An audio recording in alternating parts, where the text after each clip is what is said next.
Hey everyone, so awesome to be here for another Friday with all of you. My name is Becky Schnekser and I have been coming on every Friday around this time, 4 p.m. Eastern Daylight Savings Time, just to talk with teachers, talk with different educators and friends around the world. I know we've all been thrown into this situation of remote or distance learning or online education, whatever terms you're using for it. We've all kind of been thrown in this situation and we're all trying to figure it out together. And it's super, super easy to be overwhelmed. There are so many things happening around us, so many things that we want to try.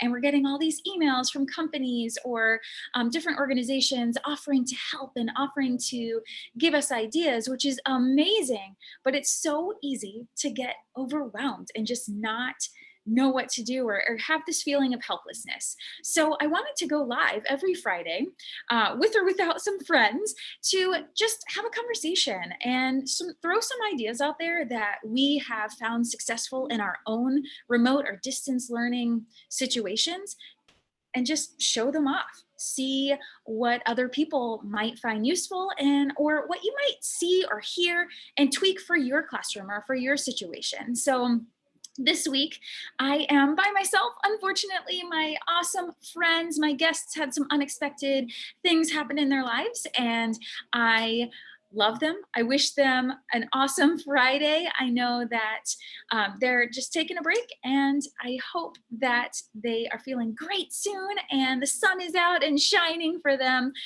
Or maybe they might be tuned in right now and just taking it easy. So hello, all of my friends, wherever you are. So this week, I thought that I would show you something that I just learned myself, and I used this week with some of my second graders. But then as I was teaching second graders and as I've been making these paper beads on my own, I kept thinking, oh my gosh, there are so many ways that we could use the craft of paper beads in classrooms for students of all ages and for all subjects. So I'll tell you what I've been using it for. And then as I'm making them, as I'm showing you how to create them, I will tell you some of the ideas that I've come up with in the process of ways that I'll probably use this for other things, or perhaps you in your situation could use this craft or this activity idea in your classroom. So paper beads, I'll show you the ones that I've already made live with my second grade classes. And I'll give you a little background about why I was even doing this and kind of what sparked the idea. So I'm going to put my camera down a little bit so you can see my hand with the beads that I've made. So I've made some smaller ones. You can see those. Some of them are colorful. Some of them are more plain on white paper. Some of them are thicker. Some of them are thin. Some of them have a lot more colors than others. It just kind of depends on the paper that you're using. This one, actually these two over here that are white, I actually just made with notebook paper because that's what I had lying around. And so one of the things that I think we've all learned is that you have to kind of make do with remote learning with whatever your students have at home or whatever you have at home. And so when I was crafting this idea, ideally you're going to use magazines because magazine paper is like a perfect thickness. Magazines tend to have some colorful visuals inside that are going to make your beads nice and vibrant and full of life. But it's possible that your students, or maybe even you, might not have magazines in order to do this craft. So paper is just fine. I literally ripped this out of a notebook that I use with my students. Or I am fortunate to have some magazines, and you're going to laugh when you see how old these are, some of them. But I do have some magazines. They're like wildlife magazines. These ones were about spiders, but this is what's going to make you laugh. If you are, I'm not going to ask your age because of course you never ask, especially women, what their age is. But some of you, if you're older, I would say mid-30s or older, you're going to recognize some of these. So super colorful, but you're not going to see these types of ads anymore. And you'll probably understand why.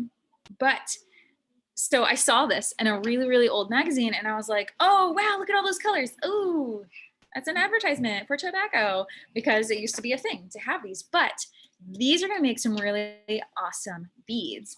And there was one more that I know you'll just get a kick out of. Oh, Marlboro Man.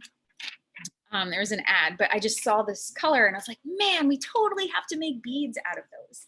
Okay, so doesn't matter what type of paper you have. Any paper will do. What you probably should have are some scissors. You're gonna need some sort of adhesive. I'm just using regular school glue. You can use whatever type of adhesive you have. Even some of my students just have stick glue, and that's fine. I prefer this, but you can use whatever adhesive you have. You could even use tape if you wanted or needed to. It's helpful to have a toothpick, but honestly, I didn't even know if I would have toothpicks at my house when I started this. You can use anything round that you're gonna wrap paper around. I did one of these on my pen. If you have a straw, I don't know where I said it. Oh, here we are. I made one of them on a straw. So some of them will be thicker because it came around my reusable straw. Or a pencil, anything round. You could even use your finger if you wanted, anything round. So you just need paper, something to cut with, something to wrap around, and some sort of adhesive. So these are the things that I'm using. So the trick to this, and I'm gonna warn you right now, I am no master at this. Like, I'm not looking to sell these or whatever. I was just looking for something to do. So my students in second grade have been studying Peruvian culture of South America. So I teach science, but I also interweave a lot of other things: global studies, cultural awareness, and indigenous knowledge, especially with South America. And so a big part of Peruvian culture is artworks, handicrafts. Like these are from Peru. They're from the Shipibo Canibo tribe. So I have lots of stories about this. And so while I'm teaching my students about this type of handicraft, the nature-inspired art that Peruvians make, I was thinking about what is something I can make with my students and kind of get that feel of being artisans, being people who derive inspiration from nature and then create something beautiful out of it. So, paper beads. So here's how you do it. You're gonna take whatever paper you have and you're gonna cut long, skinny triangles. So I'm gonna put this down so you're not gonna see me, you're gonna see me working. So here's my vastly inappropriate tobacco ad from back in the day. That's okay, we're gonna use it for some beautiful art. This is actually from 1989. So I told you, you have to be, a little bit older to remember these being out. But what you're going to do, and you can be super precise. If you are someone who wants these like perfect, immaculate, precise, you can measure and use a ruler to make your lines and cut precisely. Again, I'm thinking I'm doing remote and distance learning. I'm not worried about precision. I'm worried about the act. What are we doing?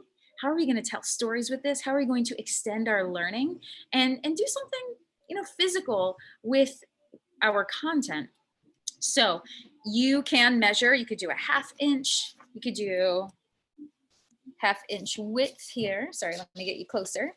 1/2 inch here, and then you could do 1/4 inch over here for the tip, the very, very top of your triangle, or you can just make do with what you have, because I'm not sure that I have a ruler at home. And your students may or may not have measuring tools like that. So again, it's about the creation, it's about the storytelling, it's about the content coming alive and creating something that your students are going to remember. And it connects you with your students as well. It's great for relationship building. So let me show you. Back to this. So I'm just gonna kind of eyeball. I've got from the end, I'm gonna go like a little bit over here, and I'm just gonna cut at an angle all the way towards the top, getting thinner, thinner, thinner, thinner, thinner, thinner, thinner, thinner, thinner, thin, thin, thin, thin, thin, until I get to the end here. And so you'll see, here's my long triangle, right? The base is wider than the tip here. Okay, so you can make as many ahead of time as you want. So I'll just show you one for now. And then you can decide how many you want to make. Maybe you want to make 1,000. Maybe you just want to make the one. And that's fine. So I want this beautiful color to show up. So I'm going to have this side facing you. because I'm going to put my toothpick or whatever round thing you have, pencil, pen, marker, straw, finger, whatever you have, you're going to hold this. This is probably the most difficult part. This is, if there's going to be a frustrating piece to this craft, this is it right here. And when I do this with my students, I have the same conversation and I just talk to them. I tell them, this is going to be challenging. This is going to make you mad. But that's okay. We're going to persevere through it, because in the end, you're going to have something really, really cool that you've created. And we're going to play around with different papers and different thicknesses to make different style paper beads. So if you can stick through this really difficult, really frustrating part, you're going to make something really awesome together. So let's keep going. You're going to see how close I can get it. Curl this around the paper clip, oh my gracious, the toothpick. And once you get that, then you keep curling your magazine around it. And you want to, it can be a little frustrating to hold this nice and tight and make sure it's straight, but it's all a part of the process. It's all a part of the fun. It's all a part of the creative process, right? So we keep going and we keep going until we get to the very bottom. Now, perfectionists are going to have a hard time right here, because you're going to want it to be perfect, perfect, perfect. But as you're rolling, if you've done that measuring ahead of time, if you're really worried about precision here, then it's going to be easier to have this lined up the whole time. So we keep going, we keep going. And if you're live with your students and you're just talking back and forth, right? And they're going to be making faces and you're going to be making faces, and it's all a part of the process. But you'll see as it's rolling up, you're seeing all those colors magically turn into this really, really cool bead. And this one's a rather wide one. The thinner that you make that initial, the bottom piece of your triangle, the more circular your bead's gonna be. So you can see this one looks way different than the one I'm making right now. This one I made thinner at the bottom of the triangle, but just as long. So it was super, super skinny piece of paper, and it ended up being more round. So that's a super fun variable or super fun thing to play around with when you're working with students. And I was thinking about math and geometry. How cool would it be to experiment with different geometric patterns, different measurements? If you could throw in some metric measurements and some standard measurements, you can compare and contrast. The base of my triangle was this size, oh my gosh, and could we do area of the triangles? Right? If they're measuring these, they could find out the base, they could find out the height, and then they could find the area of the triangle that they used for this bead. And then they could compare the areas of the different triangles. And then if you wanted to do some statistics with it, they could gather all of the data and they could find all those landmarks, right? Mean, median, mode, the range, all of these things are kind of coming up all from just making these beads. Okay, so now I'm holding this together. I haven't put any adhesive on yet.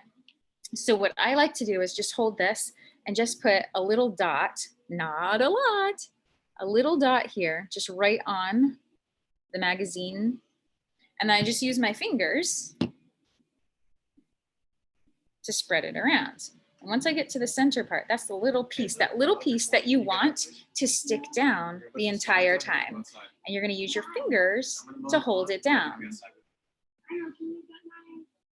You can really coat it if you're worried about it falling apart, but it's already, I used just that teensy bit of glue and it's already sticking together. It's already ready to go.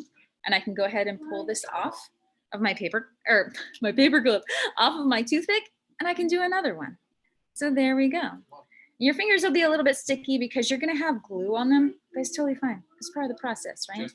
Now, I was also thinking about using this for different patterns. So if you have your students making it with notebook paper, or if you're just making it with plain computer paper, then they can color it themselves, or you can leave it just like this, just white is totally fine.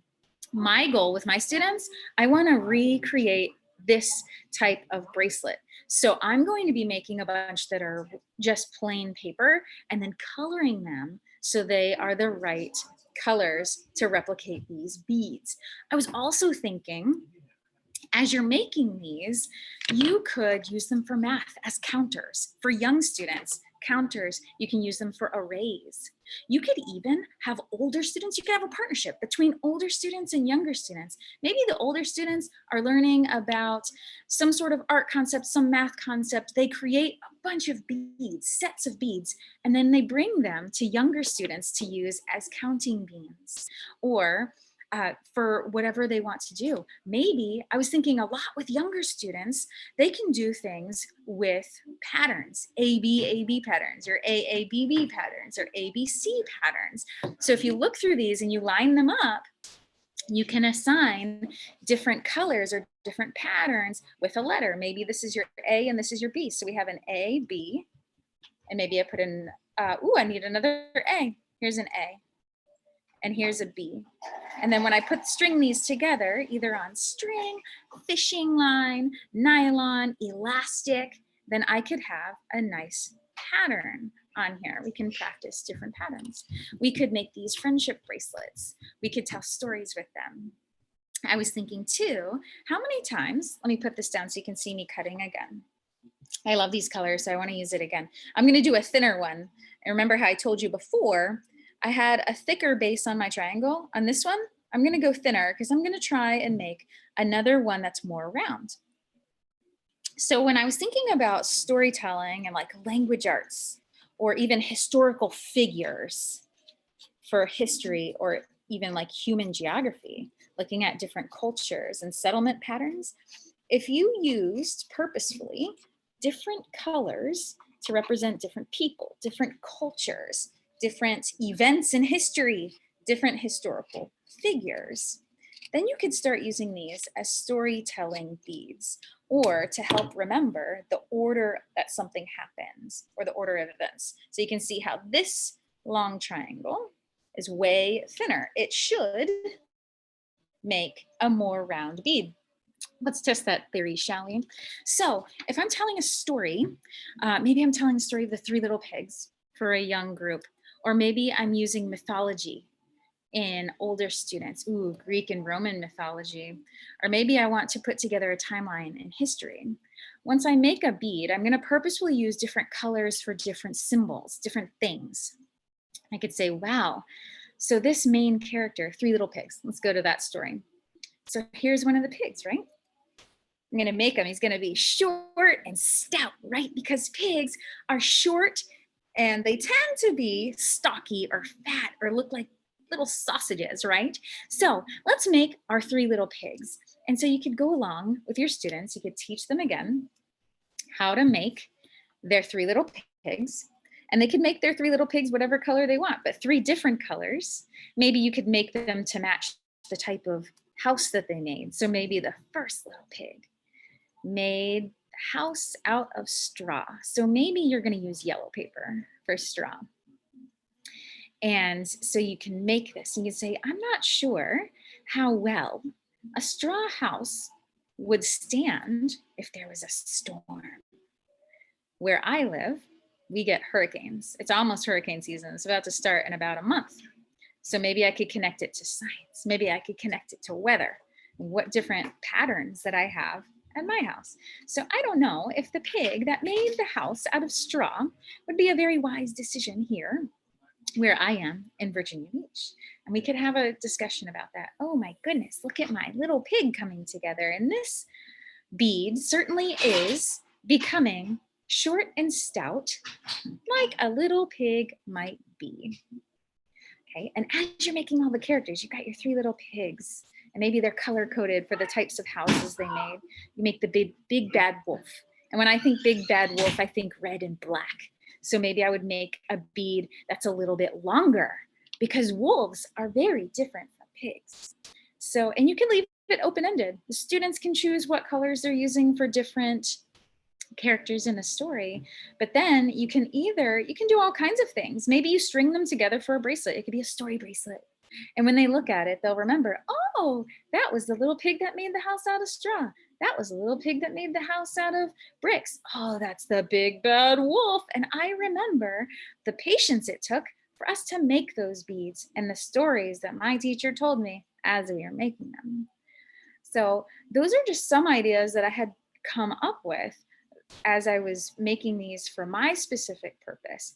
And then again, it doesn't have to be tied to content. If you're a parent or you are in charge of some sort of group of youth and you just want to make these for funsies, or maybe you need to raise money for some sort of trip or some sort of cause, a fundraiser.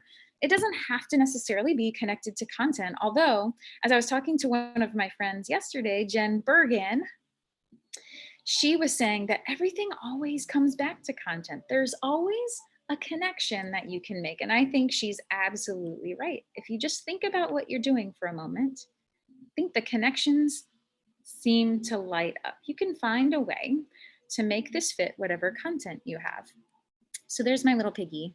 There's one of my little piggies. And see how this bead is way different than the one I just made here. This had the longer base to it, and this had the shorter base.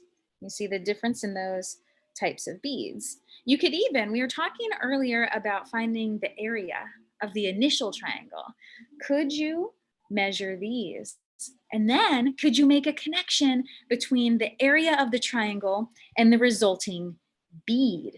I think there's a lot that we could do with math. There's a lot of that we could do with geography. Could you make a bracelet or a necklace or any sort of beads to represent a different country?